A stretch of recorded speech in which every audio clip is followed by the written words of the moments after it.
আচ্ছা তাহলে তুমি কমপ্লিট করে একটু আমাকে গুগল ড্রাইভে দিয়ে দিও। অবশ্যই অবশ্যই, ঠিক আছে, কোনো ওকে সমস্যা নেই। ওকে, হ্যাঁ বাই। হ্যাঁ ভাই লোক, এটা কিন্তু টিভি, মানে রিয়েল স্মার্ট এক্সপিরিয়েন্স মনে হয় এটাকেই বলে। Pop up camera system TV, এবং বাংলাদেশে এটাই কিন্তু একমাত্র পপ আপ ক্যামেরা যুক্ত টিভি। আরো জানিয়ে রাখছি, আমাদের বাংলাদেশেই কিন্তু এই ধরনের ফিউচারিস্টিক টিভিগুলো তৈরি হচ্ছে। আরো ইন্টারেস্টিং অনেক কিছুই আছে, চলুন শুরু করা যাক।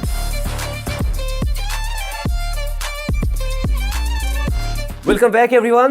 আজকে আমাদের স্টুডিও অতিথি এই যে বড় সড়ো অ্যান্ড্রয়েড স্মার্ট টিভিটা, যা আমাদের দেশি ব্র্যান্ডের ওয়ালটনের 55 ইঞ্চ 4K টেলিভিশন। এটার বক্স কন্টেন্ট হিসেবে আমরা টিভিটা পেয়েছিলাম, স্ট্যান্ড ছিল এবং রিমোট ছিল, অবশ্যই পাওয়ার কেবল ছিল। ফার্স্টে যদি একটু ডিজাইন অ্যান্ড এর আউটলুক নিয়ে বলতে চাই, যেমনটা আপনারা ফ্রন্ট প্যানেল থেকে দেখছেন, এটার চিন বেজেল কিন্তু বেশ ন্যারোই। আপার চিন এবং লোয়ার চিনের মাঝে একটু তফাৎ পাবেন। লোয়ার চিনটা তুলনামূলকভাবে কিছুটা মোটা, মাঝামাঝি পজিশনে ওয়ালটনের ব্র্যান্ডিং রয়েছে। রিয়ার প্যানেলটার উপরের অংশটাতে মেটাল ব্যবহার হয়েছে, এবং দেখুন এটা কতটা স্লিম। উপরের পার্টটা কিন্তু অনেকটাই স্লিম রাখার ট্রাই করছে ওয়ালটন। আর নিচের দিকটাতে যেহেতু মাদারবোর্ড রয়েছে, ওই অংশটা কিছুটা মোটা করা হয়েছে, যে অংশটা আবার প্লাস্টিক বা পলিকার্বনেট দিয়ে মোড়ানো রয়েছে। ভালো বিষয়, এই টিভি স্ট্যান্ডগুলো মেটালিক। যেহেতু টিভিটা অনেক বড় সড়ো এবং বেশ ভারী, সো মেটাল স্ট্যান্ড দেওয়াতে আমরাও খুশি হয়েছি, এবং টিভিটাও যথেষ্ট শক্তপোক্তভাবে এটি থাকবে।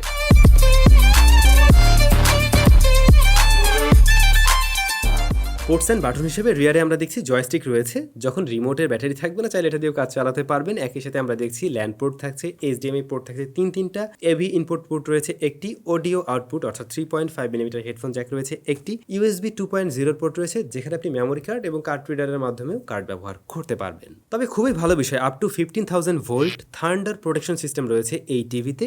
সাথে থাকছে ইনবিল্ট স্টেবিলাইজার, সো ভোল্টেজ যদি ওঠানামাও করে কোনো ধরনের সমস্যা হচ্ছে না এই টিভির। শুরু থেকে আমরা যেমনটা জেনে আসছি, এই টিভির সাইজ হলো 55 ইঞ্চ, মূলত প্যানেল সাইজ 55 ইঞ্চ। এটা 4K UHD প্যানেল, LED টেকনোলজির, যার ব্রাইটনেস 310 CDM2, তবে 10 প্লাস মাইনাস ধরে নেওয়া যেতে পারে। আর কন্ট্রাস্ট রেশিও হলো 1300:1। রেসপন্স টাইম 8 ms, এবং ভিউইং অ্যাঙ্গেলও যথেষ্ট ভালোই আমরা দেখছি, বাট সংখ্যায় বলতে গেলে এটা 178/178 ডিগ্রি। দেখুন আমি ক্যামেরাটা একদম সাইডে নিয়ে আসছি, বাট এখান থেকেও কিন্তু খুব ভালোভাবে এই টিভি ভিজিবল। সো বলা যেতে পারে টিভির সামনে যদি আপনি বসেন, একটু অ্যাঙ্গেল করে বসলেও এই টিভিটা খুব সুন্দরভাবে আপনারা দেখতে পারবেন। তো এগুলো তো কাগজ কলমের বিষয়। যদি আমরা আসলে মানে রেজাল্টটা নিয়ে বলতে যাই, আমাদের স্টুডিও লাইটিং কন্ডিশনে, মানে এই হার্শ লাইটিং কন্ডিশনে আমরা দেখছিলাম ব্রাইটনেস গুড এনাফ। তবে আপনি চাইলে এর কালারটাকে একটু টুইক করে নিতে পারবেন। এখানে বেশ কিছু পিকচার প্রোফাইল রয়েছে যেগুলো সুন্দর, তবে আপনি আপনার মতো করেও কাস্টমাইজ করে এটাকে ব্যবহার করতে পারবেন অবশ্যই। আর কালার, হ্যাঁ কালার একুরেসি একদম 100% একুরেট কালার না, বাট এটা আমাদের চোখের জন্য ভালো লাগার মতো একটা কালারই দিচ্ছে। মানে ওয়েল কন্ট্রাস্টই হওয়াতে, কন্ট্রাস্ট রেশিওটা ভালো হওয়ার কারণে যে কোনো কন্টেন্ট ওয়াচিং এক্সপিরিয়েন্স কিন্তু যথেষ্ট ভালো ছিল এই টিভিতে। পাশাপাশি ভিউইং অ্যাঙ্গেলের কথা আমি বলছিলাম। আর এটা কিন্তু রেগুলার রিফ্রেশ রেটের একটি ডিসপ্লে। তো ভাই ব্রাদার, শুধুমাত্র তো এই ধরনের ছবিই দেখবেন এমন না, মানে ভিডিও দেখলেই তো হবে না, সাথে সাউন্ডও লাগবে, এবং সবকিছু মিলেই একটা দারুণ এক্সপিরিয়েন্স পাওয়া সম্ভব, রাইট? তো এই টিভির মাঝে দুইটা স্পিকার রয়েছে, যা 10 ওয়াট করে, তো টোটাল হলো 20 ওয়াট। এইটার লাউডনেস কিন্তু গুড এনাফ, মানে এতটা লাউডনেস দরকার হয় না। 80%ই মানে একদম আমাদের এই স্টুডিওর যে বড় রুম, তাই পুরো কান ঝালাফালা করে ফেলে। তবে একদম 100%-এ গেলে আমরা দেখছিলাম কিছু সাউন্ড ডিস্টরশন দিচ্ছিল। যদিও এর সাথে আপনি যদি কোনো একটা সাউন্ড বার ইউজ করেন বা অন্য কোনো হোম থিয়েটার টাইপ কিছু ইউজ করেন, ডেফিনেটলি আরো বেটার আউটপুট পাওয়া যাবে। আর এখানে কিন্তু ডলবে ডিজিটাল প্লাস সাউন্ড সিস্টেম ব্যবহার হয়েছে, দ্যাটস আপনি ওভারঅল সাউন্ড থেকেও একটা গুড এক্সপেরিয়েন্স পেয়ে যাবেন।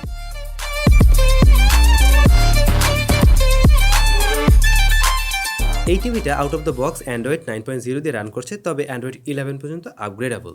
র্যাম পেয়ে যাবেন এখানে 1.5 GB, এবং রম রয়েছে 8 GB eMMC টেকনোলজির স্টোরেজ আর কি।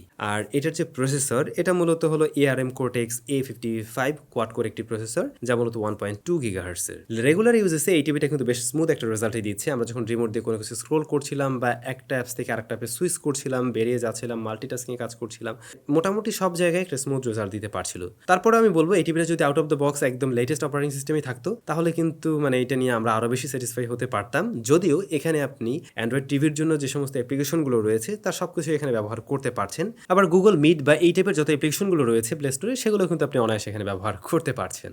অনেক অ্যান্ড্রয়েড টিভি দেখা যায় 1 GB র্যাম দিয়ে আসে, যেগুলো রেজাল্ট কিন্তু খুব একটা স্মুথ হয় না, বাট এখানে 1.5 GB হওয়ার কারণে আমরা মোটামুটি একটা স্মুথ রেজাল্ট দেখতে পাচ্ছি সব জায়গায়। তবে আমরা রিভিউয়াররা একটু বেশি পেলে তো খুশি হই, 2 GB দিয়ে দিলে আরো বেশি খুশি হয়ে যেতাম আর কি।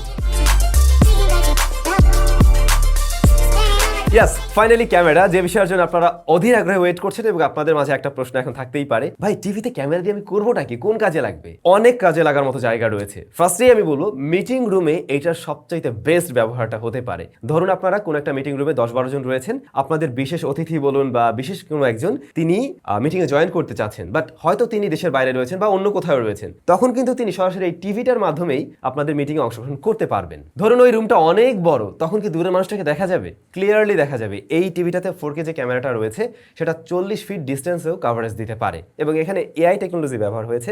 দ্যাটস ওয়াই যখন একজন মানুষ কথা বলবে, ধরুন 10 জনের মধ্যে আপনি দাঁড়িয়ে কথা বলছেন বা আপনি বসেই কথা বলছেন, টিভিটা আপনাকেই ট্র্যাক করবে এবং আপনাকে ট্র্যাক করার কারণে ফোকাসিংটা ওদিকটাতেই থাকবে। এবং এই টিভির যে ক্যামেরা সিস্টেম সেখানে 4টি মাইক্রোফোন ব্যবহার হয়েছে।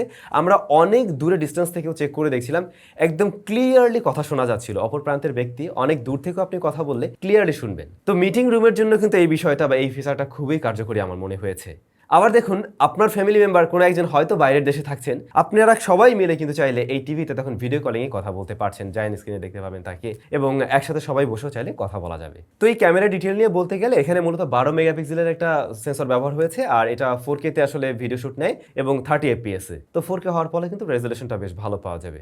আর বাকি বিষয়বস্তুগুলো কিন্তু একটা অ্যান্ড্রয়েড রেগুলার স্মার্ট টিভিতে আমরা যেমনটা দেখি এখানেও তেমনটাই থাকছে। যেমন ধরুন আপনারা চাইলে আপনার ফোনের স্ক্রিনটা এখানে শেয়ার করতে পারবেন ক্রোমকাস্টের মাধ্যমে, তারপর গুগল অ্যাসিস্ট্যান্ট ব্যবহার করতে পারবেন, টিভির জন্য গুগল প্লে স্টোরে যে অ্যাপ্লিকেশনগুলো রয়েছে সেগুলো আপনারা ব্যবহার করতে পারছেন।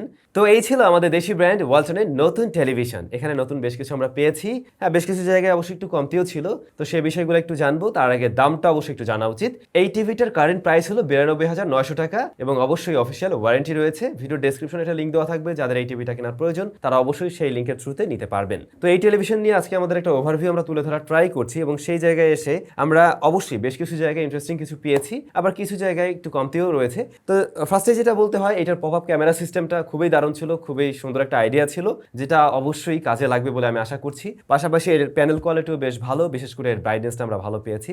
ইভেন আউটডোরে ব্যবহার করতে গিয়েও আমার মনে হয় এই টিভি নিয়ে কেউ প্যারা খাবে না। সাউন্ড কোয়ালিটি ছিল অ্যাভারেজের কাতারে, তবে যে জায়গাগুলোতে আরেকটা ইমপ্রুভমেন্টের সুযোগ ছিল বলে আমার মনে হয়। এইটার সাথে আমরা যে রিমোটটা পেয়েছি সেখানে প্রয়োজনীয় পোর্টস অ্যান্ড বাটন সবকিছুই রয়েছে, ইভেন ডেডিকেটেড বাটনসও রয়েছে।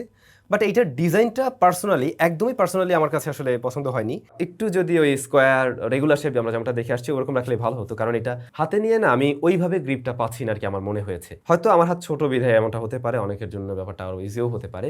আর থাকে দামের বিষয়টা, যেহেতু আমাদের দেশি ব্র্যান্ড তাদের থেকে আমরা বরাবরই আশা করি আসলে একটু কম দামের মধ্যে বেটার কিছু দেওয়ার, মানে এটা আমাদের একটা এক্সপেকটেশন থাকবে, খুব স্বাভাবিক। তো এই টিভিটার দাম যদি আরেকটু কম হতো তখন যারা মানে ধরুন 80-র আশেপাশে বাজেট রয়েছে তারাও হয়তো অল্প কিছু বাড়িয়ে নিয়ে নিতে পারতো। তবে যেহেতু টিভির সাথে আমরা একটা ক্যামেরা সেটআপও পেয়ে যাচ্ছি, সেই জায়গা থেকে হয়তো এই বিষয়টা অনেকেরই প্রয়োজন হবে, তখন আপনি এটাকে কনসিডার করতে পারছেন। নেক্সট টাইম আমরা আশা করবো ওয়ালটন এই ধরনের দারুণ সব টেকনোলজি নিয়ে কাজ করবে এবং আরও কিছুটা কম দামে নিয়ে আসার ট্রাই করবে। আপনাদের কাছে এই টেলিভিশন কেমন লেগেছে অবশ্যই কমেন্ট করে জানাবেন। সবাই ভালো থাকবেন, দেখা হচ্ছে নিশ্চয়ই আবারও নতুন কোনো ভিডিওতে।